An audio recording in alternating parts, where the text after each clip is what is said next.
So is there a lot of underlying AI workflows, tools and assets for learning, and therefore the micro school in a box that you talk about has these kinds of things, and therefore over a period of time, this itself almost becomes like an LLM for every little micro school that you would actually scale up across the country. Is that the kind of vision that you're talking about? Yeah, so we do not want to think too far into the distance, but absolutely yes. So the idea is if we are able to build a system that is truly meaningfully personalizable for every kid, it's automatically got scale built in because it works for just about any kid.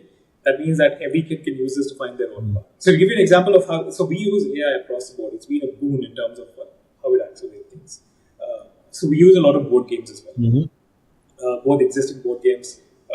Big fans of board games because we spoke about, okay, how do you get kids to explore critical thinking, ambiguity, working with limited information, sometimes incomplete information.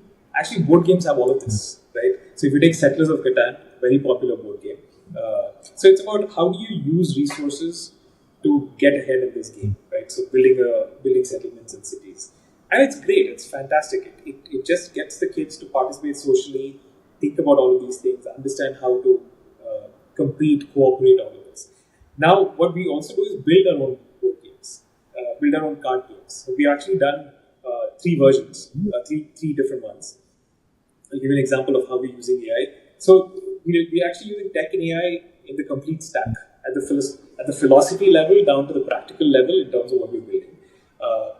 We have a card game called Stitch's Story, where this is to help kids learn to read.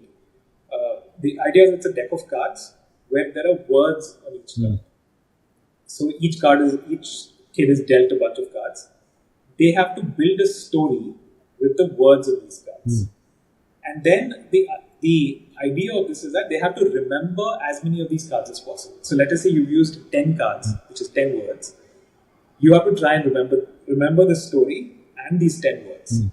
And what we do is to make it hard, we have a distractor period in the middle where we say that, okay, it's sort of like, okay, if I give you a random number right now, 9745, right? You can remember it right away. But if I ask you to remember this after I rattle out 100 digits, it will be exceptionally hard because you'll be distracted. Yeah. Right? So we build the same into the card game mechanics. And then the idea is that they are able to use the very act of creating a narrative around these words to help make these words memorable. So that's the card game. Now, how do we use AI? We actually built these cards, built all these words, figured out all the images to go along with these words. Everything has been done with AI. So we actually built this. There's another math game that we built, which involves a flea market-like situation where kids have to, use a series of. It's not a flea market, sorry. It's I think they have to feed their pets. They have to pick what pet they want to feed, and they have to go along a particular journey, pick up money to be able to do that. Now, all of these, there's one aspect which is human creativity, which is us working together and saying what are ideas that are interesting and meaningful to kids. Then, how can we quickly come up with an entire mini world around this, right? So that's us using AI. So yeah, we have these. Another one is a Spotted game. Spotted is a very cool game which actually uses a very very interesting mathematical idea, which is that when you have a set of images or numbers or whatever it is, you can come up with a particular permutation such that any 7 of these, when you partition this, will always have one thing in common, right? And the way they've converted this into a game is, so you have two cards. One has 7 animals. The other card has 7 animals. Only one of them is common between the two.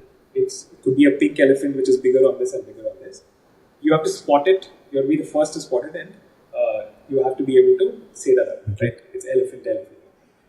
We have created our own version of this where we have replaced this with the pictures of kids to make it more meaningful for their world, right? Again, using AI, where we're seeing that this is the idea. Let's actually create a set using this. Let's create an algorithm for this. So that is us again using AI to create learning resources. So we've done that with learning resources. We've done that with our planning tools. We are doing that with our observations. Observations are end of the year assessment reports. Actually, us synthesizing about 50 to 100 observations about each kid and creating a coherent report. So using it